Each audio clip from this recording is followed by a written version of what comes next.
श्री विघ्नहर सहकारी साखर कारखाना आयोजित ऊस विकास मेळाव्याला प्रारंभ. गुंजाळवाडी पेल्ले येथील श्री मुक्ताबाई मंदिर सभागृहामध्ये श्री गणपती व स्वर्गीय निवृत्ती शेठ उर्फ शेठबाबा शेरकर यांच्या प्रतिमेंना पुष्पहार अर्पण करून ऊस लागवड व शेतीची मशागत याबाबत मार्गदर्शन करताना शुगरकेन डेव्हलपमेंट ग्रुपचे प्रमुख सुभाष मोरे व विघ्नहर सहकारी साखर कारखान्याचे ऊस विकास अधिकारी संदीप मोरडे यांनी काय सांगितले ते पहा. मध्ये काढतो आणि त्याच्यानंतर त्याला डोळ्या फुटायला सुरुवात होते आणि मुळ्या फुटायला सुरुवात होते. मुळे फुटायला सुरुवात होते आणि डोळा, त्यामुळं त्याला जमिनीमधलं अन्न वगैरे काही घेता येत नाही 15 दिवस 3 आठवडे. मग तो जगतो कशावर? त्या डोळ्याच्या खालचा जो भाग आहे ना, त्या रसावर, त्या अन्नावर तो जगतो. त्याला ते जे त्या डोळ्यासाठी ते जे अन्न आहे ते आईचं दूध, लहान तान्या बाळाला जसं दूध महत्वाचं आहे जन्मलेल्या बाळाला, तसं त्या डोळ्यासाठी तो जो काय भाग आहे ऊसाचा कांडीतला तो महत्वाचा आहे. त्याच्यावर त्याची वाढ होते, त्याची फुटवे त्याला निघायला सुरुवात होते, म्हणून तो भाग मोठा तोडायचा आहे. नुसतं काहीच नाही, तुम्ही तोडताना काय पाहिलं जात नाही कसाही तोडता, परंतु तसा न तोडता जर आपण एक डोळा, तुम्ही इमॅजिन करा फक्त, एक डोळा तोडला, खालचा भाग मोठा, आपण पुढचा भाग छोटा, पुढचा भाग मोठा, म्हणजे काहीच फरक केला नाही ना. मी जसं तोडता तुम्ही तसंच सांगितलं, फक्त डोळ्याच्या पुढचा भाग छोटा तोडा, आपण डोळ्याच्या भागचा भाग मोठा राहणार आहे. समजलं तुम्हाला? म्हणजे त्याच्यामध्ये मी काही नाविन्य काही किंवा वेगळं करायला काहीच सांगितलं नाही, परंतु त्याच्यामध्ये शास्त्र आहे. हे केल्याने सुद्धा आमच्या उत्पन्नामध्ये फरक पडतो, हे मला तुम्हाला या ठिकाणी सांगायचं. आता पुढचा भाग तोडणं महत्वाचं आहे. तोडायचं कसं मी तुम्हाला सांगितलं, वेगळं काही सांगितलं नाही, तुम्ही करता तेच सांगितलं, फक्त पद्धत चुकली होती तुमची. मी इथं पाहतो, आता शेतकऱ्यांच्या शेतामध्ये आम्ही पाहतो, जात असताना शेतकरी सरीमध्ये ऊस ठेवतो, टाकतो, एका कडेला त्या ठिकाणी साळला जातो, वाहून आणला जातो आणि ऊसाच्या सरीमध्ये ऊस ठेवले जातात. 2 लेबर 3 लेबर असतात, त्यांच्या हातामध्ये इळा असतो आणि फटाफट उभं राहून शर्यत लागल्यासारखं तोडतात. पळत फटाफट तोडत जायचं. पुढे तोडला, डोळ्यावर तुटलाय, डोळ्याचा खालचा भाग तोडलाय, वरचा भाग तोडलाय, काहीच माहीत नाही. आणि नंतर मागं बाया असतात आणि त्या बाया मग ते डोळे ठेवत चालतात. काही 2 डोळे, काही 1 डोळा आहे, काही 3 डोळे आहे. अशा पद्धतीने तोडलं जातं. मला वाटतं ही एकदम चुकीची पद्धत आहे. एका कोपऱ्याला बसलं पाहिजे, पाचक तिथं ऊस मागवायचा, एका कोपऱ्यालाच तुमचा ऊस येतो, तिथं तुम्ही चालता, तिथंच लाकडी ठोकळा घ्यायचा, कोयतेने तोडायचा, येण्याने नाही. मला माझ्या माहितीप्रमाणे हिळा हा ऊस तोडायचं साधन नाहीये. तुम्हाला कोयता आहे, त्या कोयत्याने ऊस तोडला पाहिजे आणि तोडताना तुम्ही सांगितलं तशा पद्धतीनं तोडला पाहिजे. ऊस तोडून झाला, तोडून झाल्यानंतर त्याला बीज प्रक्रिया केली पाहिजे, जे शेतकरी करत नाही. 95% शेतकरी बीज प्रक्रिया करत नाही, 99% शेतकरी चुकीचं तोडतात, 95% शेतकरी बीज प्रक्रिया करत नाही. बीज प्रक्रिया करण्यासाठी औषध लागते. 100 ग्रॅम 22 100 रुपये. 100 ग्रॅम 22ची किंमत आहे. 100 ग्रॅम 22 100 रुपयालाच मिळतं, त्याच्यापेक्षा कमी नाही, म्हणजे 100 रुपये झाले.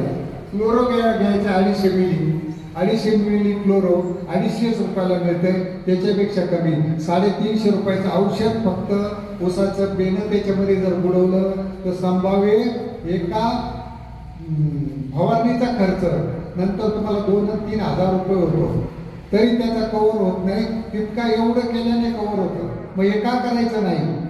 करण्याची पद्धत सोपी, खर्चिक अजिबात नाही. 5 ज्या सऱ्या काढल्यात त्या सऱ्यामध्ये प्लॅस्टिकचा कागद टाकायचा आणि ते दुमटायचं. 10 लिटरच्या घ्यायच्या, त्याच्यात पाणी ओतायचं, एका कडेने तोडत राहिला, ते टाकत चालायचं. 10 मिनिटामध्ये ते सरी टाकून होते.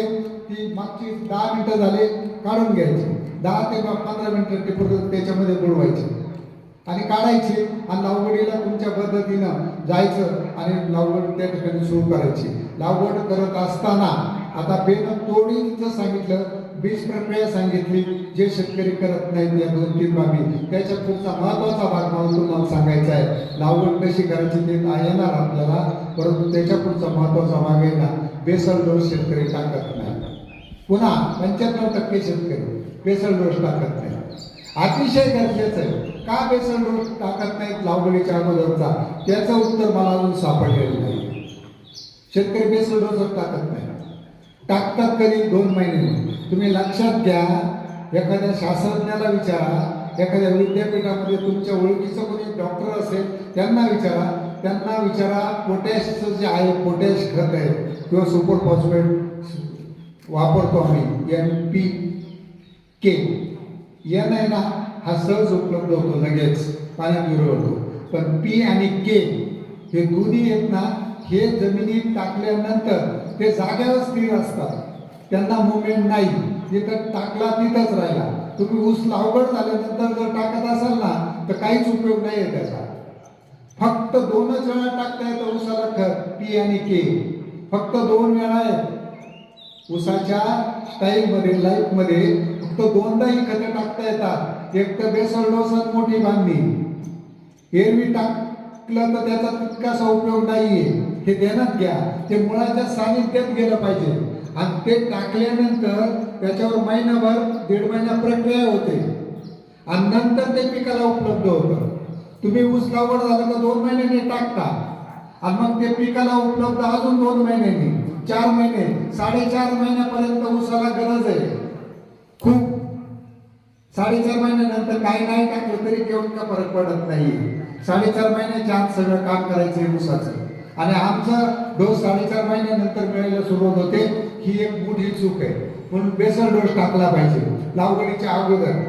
आता लागवडीच्या अगोदर किती टाकला पाहिजे हे समजून घेतलं पाहिजे. एकतर माती परीक्षण केलं पाहिजे, मग आम्हाला कळेल N किती, P किती, K किती. आता पुढचा भाग, ऊसाला लागतं किती हे माहीत पाहिजे. समजा 100 टन ऊसाचं उत्पन्न जर घ्यायचं असेल तर त्याला किती नत्र लागतं, किती स्फुरद लागतं, किती पालाश लागतं, हे आम्हाला माहिती पाहिजे. माहिती म्हणजे किती, N किती आहे तर 200 N लागतो, 200 किलो. P किती लागतो 100 आणि K किती लागतो 100. N 200, P 100, K 100. गोणी नाही का, गोणीमधला युरिया नाही हा. N म्हणजे मी नत्र सांगितलंय. एका युरियाच्या गोणीमध्ये नत्राचं किती प्रमाण लिहिलेलं असतं, गोणीवर लिहिलेलं आहे किती, 46%. मग 50 किलोच्या गोणीत किती, 23.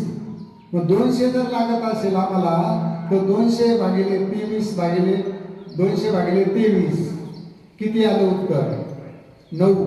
काढू नका, मी सांगतो तुम्हाला.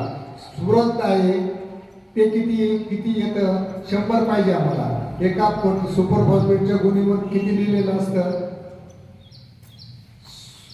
सुपर फॉस्फेटच्या गुणीवर किती लिहिलेले 16.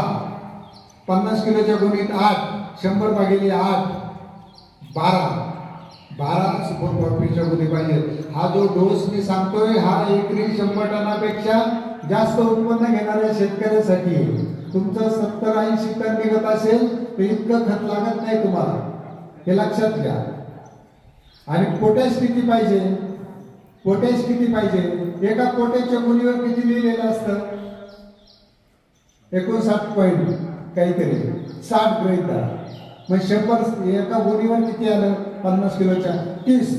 100 भागिले 30 जर केलं तर 3.5 गुणी. म्हणजे मला तुम्हाला डोस सांगायचा आहे, तुम्हाला 9 गुणी युरिया लागतो,